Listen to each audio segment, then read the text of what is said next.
देखिए, वो जो पीओके आप कह रहे हो वो पीओके नहीं है, पीओजेके है। वो पाक अधिकृत जम्मू कश्मीर है। उसके अंदर कश्मीर का हिस्सा कम है जबकि जम्मू का हिस्सा ज़्यादा है। आज सदन के अंदर खड़े होकर जिस प्रकार से आदरणीय गृह मंत्री अमित शाह जी ने वहाँ के विकास के लिए 2 विधेयक, जम्मू कश्मीर पुनर्गठन विधेयक और जम्मू कश्मीर आरक्षण विधेयक, आरक्षण के अंदर अनुसूचित जाति, जनजाति और कुछ और जातियों को उसमें शामिल किया है, और उसके साथ साथ वहाँ का पुनर्गठन विधेयक, इन सब को विकास की धारा से जोड़ने के लिए किया है। हमने कभी भी ये नहीं कहा कि वो हिस्सा हमारा नहीं है। हम तो बार बार एक बात कहते थे, हम आज भी वो नारा लगाते थे, जहाँ बलिदान हुए मुखर्जी वो कश्मीर हमारा है, जो कश्मीर हमारा है वो सारा का सारा हमारा है। सारा का सारा मतलब जो आज पाक के कब्जे में है। जब राजा हरि सिंह इस अपने उस हिस्से को जब भारत में विलय कर रहे थे, वो समझौते पर साइन कर रहे थे, तभी पाकिस्तान के पख्तूनों ने वहाँ हमला कर उसको कब्जे में ले लिया। और आज वहाँ के पाकिस्तान द्वारा अधिकृत आतंकवादी संगठनों की कार्रवाइयाँ चलती हैं, उनके बाकायदा वहाँ पर टेररिस्ट कैंप हैं, और वहाँ की जनता कभी भी पाकिस्तान के पक्ष में नहीं रही। वहाँ की जनता कभी भी पाकिस्तान के साथ जुड़नी नहीं चाहिए। वो या तो कहते थे हमें स्वतंत्र राष्ट्र हमारा हो और स्वतंत्र देश हो हमारा, या हम भारत के साथ मिलें।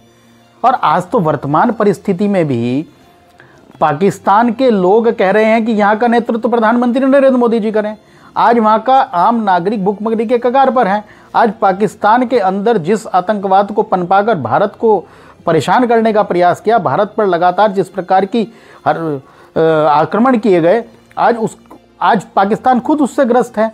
आज पाकिस्तान के अंदर तेल से लेकर खाद्य पदार्थों की स्थिति जो हो गई है, उसका जिम्मेदार पाकिस्तान स्वयं है। और आज आपको एक बात और बताऊं, 48 आतंकवादी जो कि पाक अधिकृत जम्मू कश्मीर के हिस्से में हैं, वहां पर 48 आतंकवादियों की लिस्ट जो हमारी सेना द्वारा, हमारी इंटेलिजेंस द्वारा तैयार की गई थी, उनमें से 23 लोगों की हत्या अनजान लोगों ने कर दी है। वो क्यों कर दी गई है? क्योंकि वो वहां रहने वाले लोगों का शोषण करते थे, उन लोगों को जबरन भारत विरोधी चीज़ों में लिप्त होने का काम करते थे। लगातार वहाँ की बहू बेटियों के साथ अन्याय किया जाता था, वहाँ उनका शोषण किया जाता था। वहाँ का नागरिक हमेशा, कई बार के आप वीडियो देख सकते हैं कि वहाँ के लोग भारत को ही अपना देश मानते हैं। और अगर आज आदरणीय नरेंद्र मोदी जी के नेतृत्व और गृह मंत्री जी के इस कार्य योजना से जिस प्रकार से 24 सीटें रिजर्व करती गई हैं, वो स्वरूप पुनः भारत का होगा। भारत के हिस्से का अभिन्न अंग वो हमेशा था और रहेगा। इस दृढ़ संकल्प के साथ आज अगर सदन के अंदर आदरणीय अमित शाह जी ने ये बिल पेश किए हैं और वो बिल पास हुए हैं, तो आप मानिएगा वो दिन दूर नहीं जब वो हिस्सा पाकिस्तान से मुक्त होगा। हम इस बात का स्वागत करते हैं आदरणीय नरेंद्र मोदी जी एवं गृह मंत्री श्री अमित शाह जी के इस बयान का और इस विधेयक का हम बहुत बहुत स्वागत एवं अभिनंदन करते हैं। कमरे नहीं मिले, इतना ज़्यादा यात्री, इतना ज़्यादा पर्यटक उस कश्मीर के अंदर पहुंचा। आज वहाँ की भव्य तिरंगा यात्रा के अंदर जिस प्रकार से वहाँ के नौकायान कराने वाले उन निवासियों ने जिस उत्साह के साथ तिरंगा यात्रा में शामिल हुए और उस तिरंगा यात्रा को एक यादगार यात्रा बनाया, आज वहाँ का युवा चाहे खेल के क्षेत्र में हो, शिक्षा के क्षेत्र में हो, नौकरियों के क्षेत्र में हो, लगातार अपनी अग्रणी भूमिका निभा रहा है।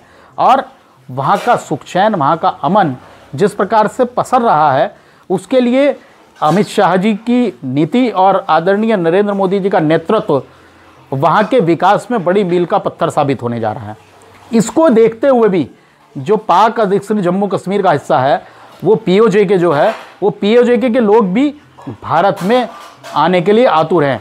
और जब इस प्रकार वहाँ पर ये सारा चीज़ मुक्त हो जाएगी और जब वहाँ पर इलेक्शन होगा, वो अपने प्रतिनिधि चुन पाएंगे, तो मुझे लगता है कि भारत का स्वरूप और सुंदर और भव्य होगा।